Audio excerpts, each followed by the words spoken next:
Hello again and welcome back. Today we'll talk about the internal diagram of man. We will see the astral body, the mental body, the vital body, and their overall relationship. Let's begin.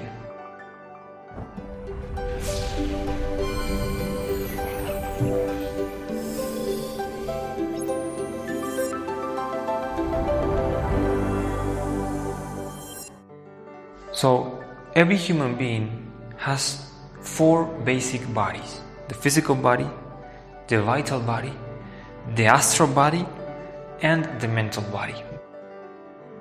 But the problem is that because we lose our energies anytime we express the ego, we find ourselves with very little energy, and as a result, we've lost the capacities to use the astral body and to use also the mental body in the proper way. We must regenerate our bodies, and this is possible by means of transmutation. Let's begin talking about the vital body. So the vital body is what clairvoyants claim to see as energetic field surrounding our physical body. In fact, there are some machines today that are able to take a snapshot of our vital body. And it's been proven that the color of our vital body determines somehow our intelligence, it expresses our emotional state, it is something that can reflect the diseases that we're going to have in the future.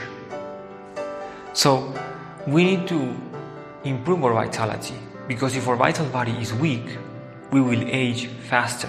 The physical body and the vital body are interconnected. When we go to bed at night, as we rest, the vital body begins the process of repairing our physical body.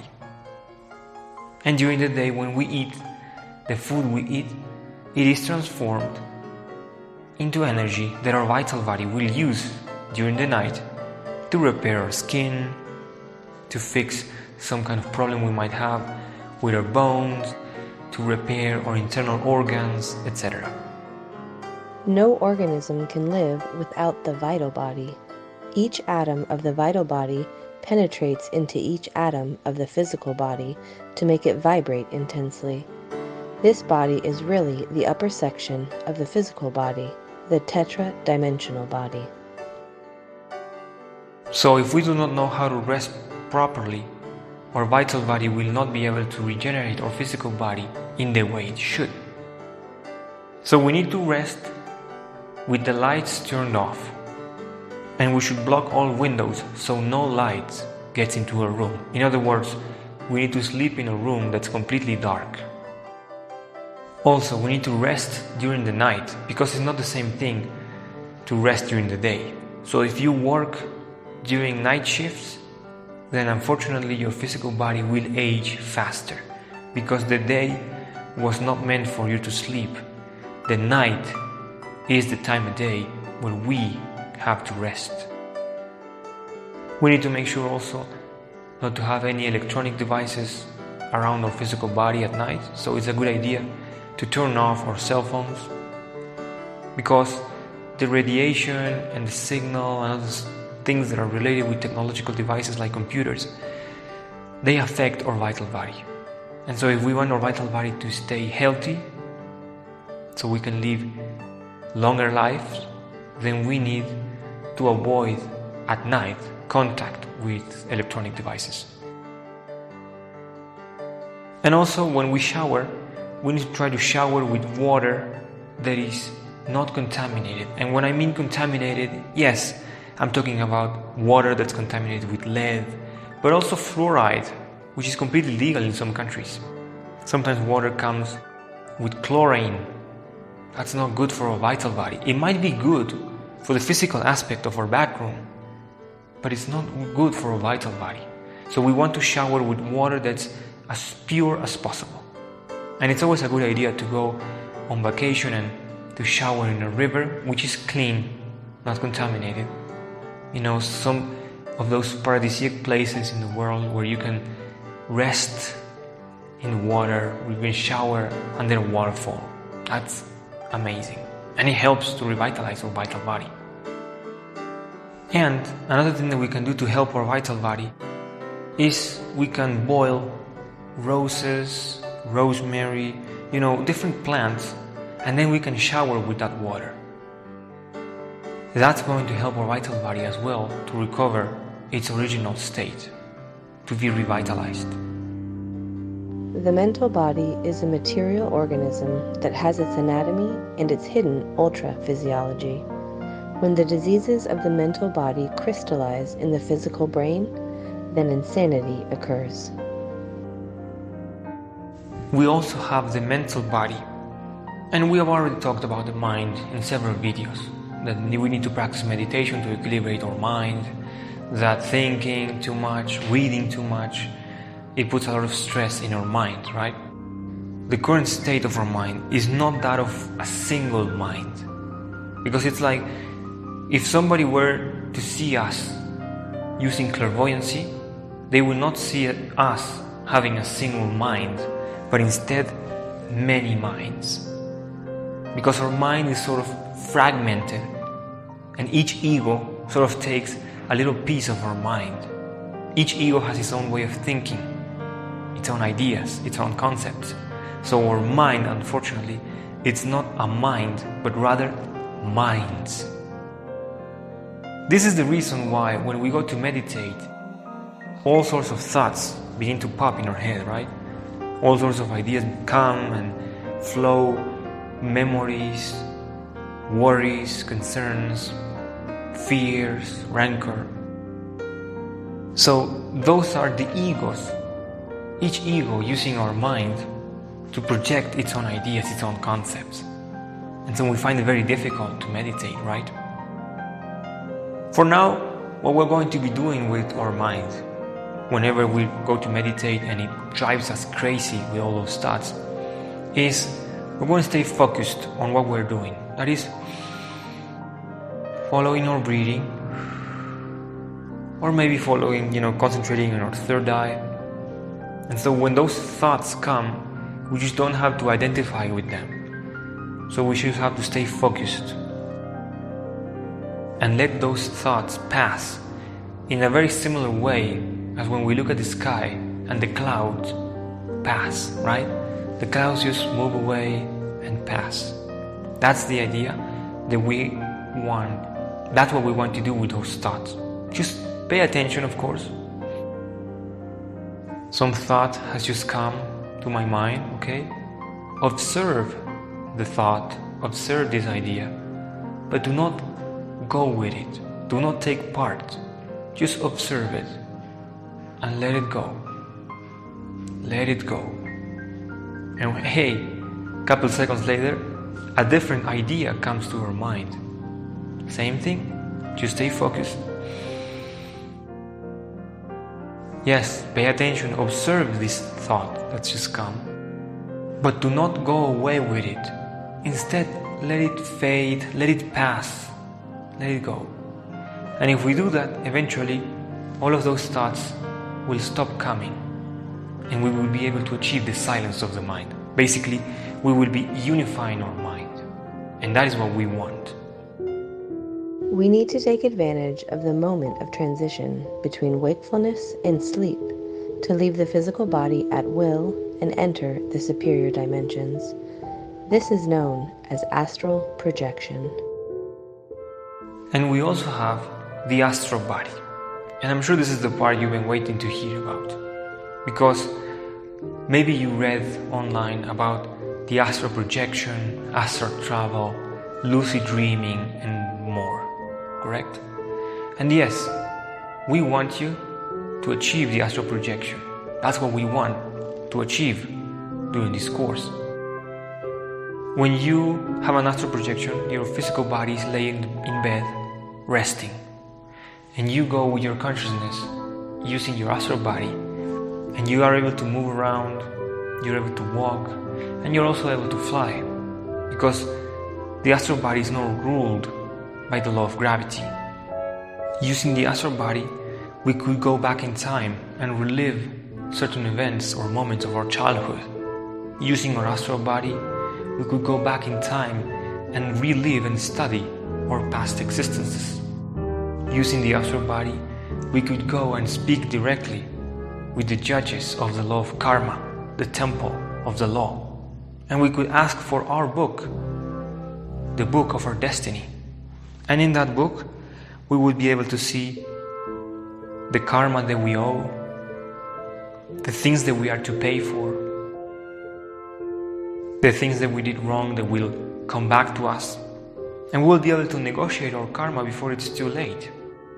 Using our astral body, we could also submerge ourselves into the oceans. There's no need to breathe because we're in another dimension basically.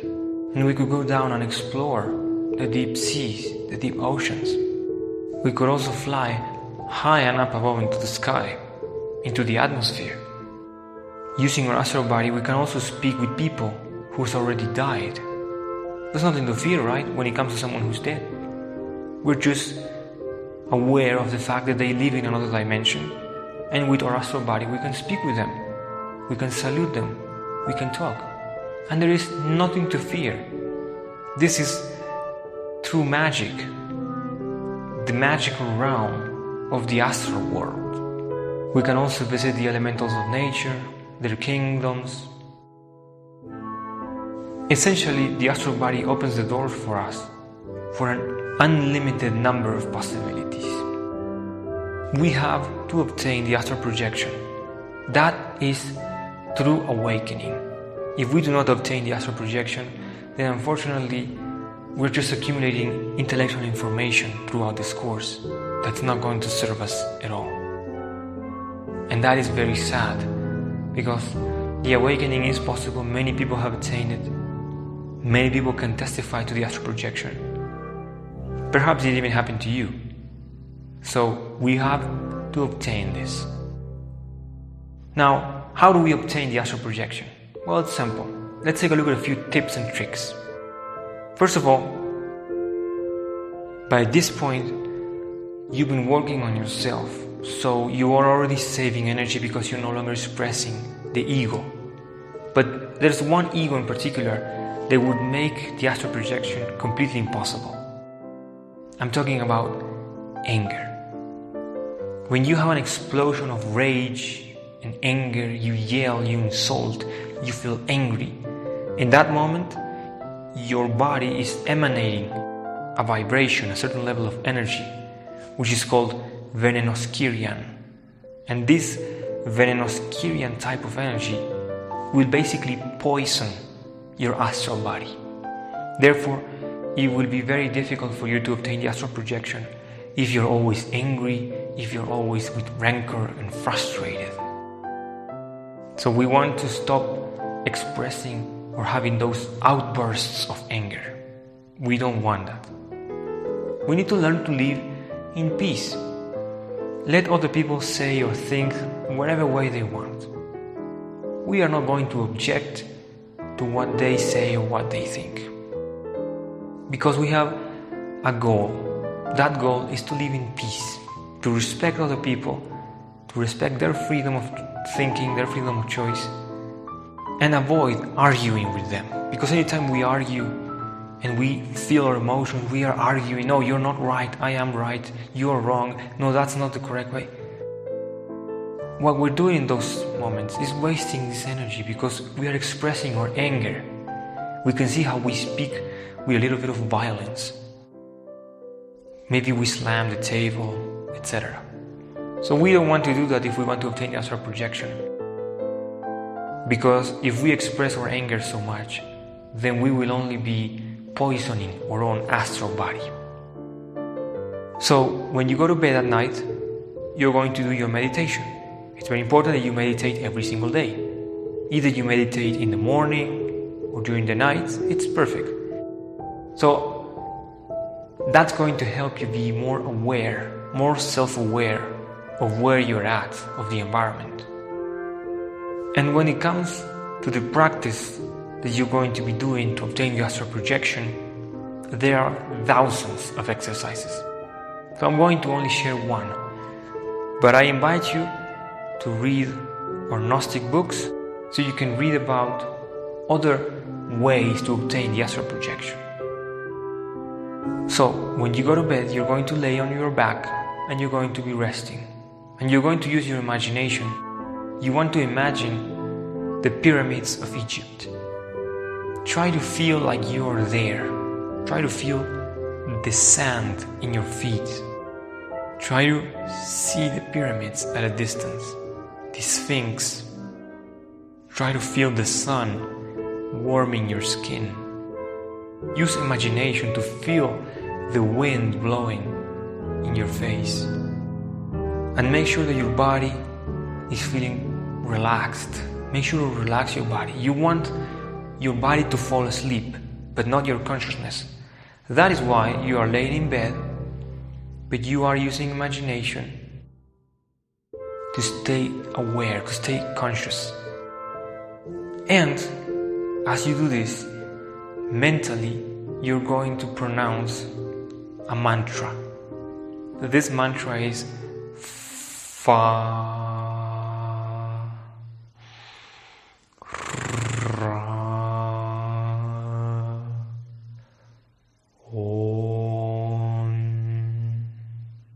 See, the word Pharaoh, it's actually a sacred mantra that serves to obtain the astral projection. And what you want is you want to imagine your energy going to your head and projecting you to the pyramids of Egypt. So if you persist, if you repeat this mantra mentally several times, and you use your imagination and concentration, you avoid distracting yourself with your thoughts, then you will begin to be there. You will begin to dream, but consciously, that you are there. You need to imagine that you're walking, feeling the sand in your feet, the air, the wind. Try to imagine like it's real. And by combining it with this mantra, the practice will be successful as your body falls asleep. So eventually, after let's say 30 minutes, 60 minutes, an hour maybe, your physical body will be asleep, but you will be awake. You will be with your astral body in the pyramids of Egypt. And that is going to be a wonderful experience that you will have. And there's nothing to be afraid of. With practice, you'll be able to hold your concentration longer, and you'll be able to stay in the astral dimension, in the astral world, for longer periods of time.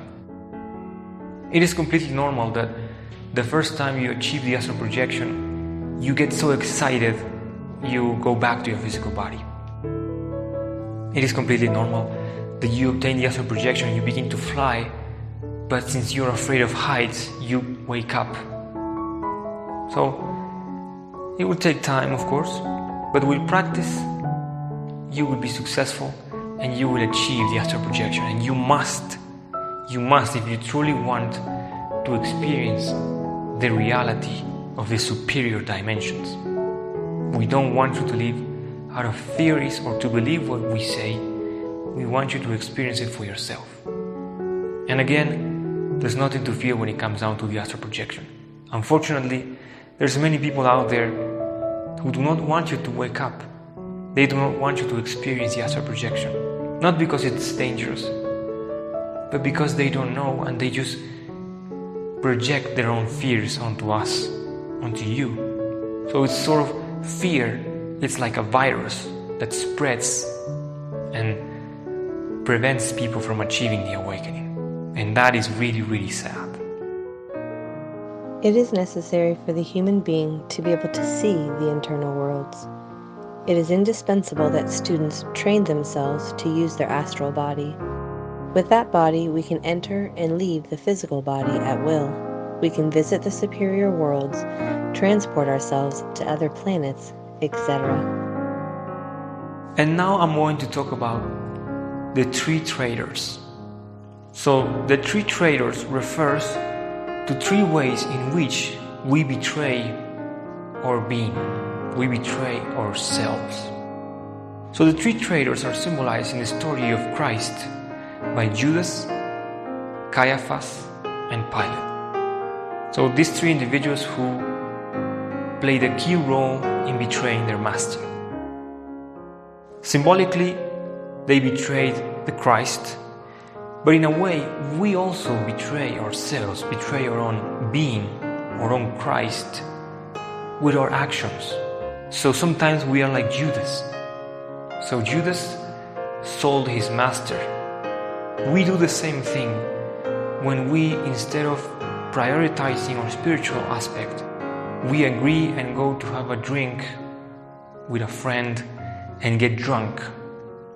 We know that that is just against our awakening. We know that doing so is only betraying ourselves. So sometimes we are like Judas. We betray our being, we betray our awakening. But sometimes too, we are like Caiaphas, which represents bad will. We know what we have to do. We know what we must do to wake up, like meditation, but we don't do it. We don't do it. So we betray ourselves. We betray our being with our behavior when we refuse to do the exercises, the practices. And sometimes we are also like Pilate, because Pilate washed his hands saying, I am not guilty. It is you who are responsible. So sometimes we do the same thing. We say, oh, I can't do my meditation. I can't do service for humanity. I can't do this thing because I'm too busy.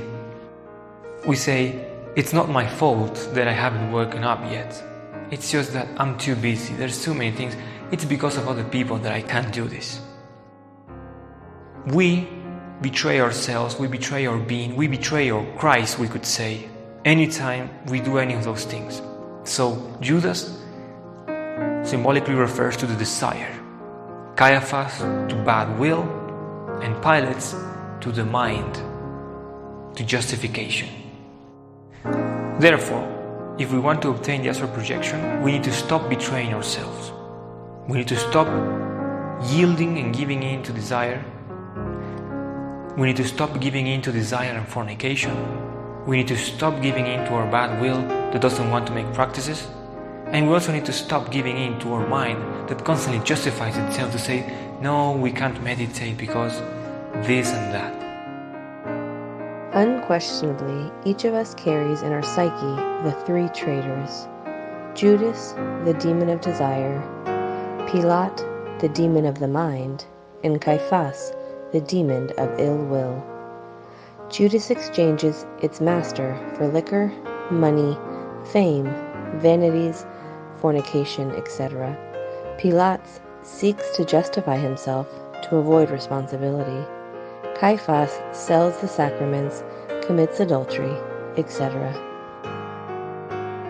So, hopefully, if we apply these tips and techniques, we will be able to obtain the astral projection in just a few weeks, a few months, hopefully in just a few days. And so, I wish you a lot of success in your awakening. Thank you for watching.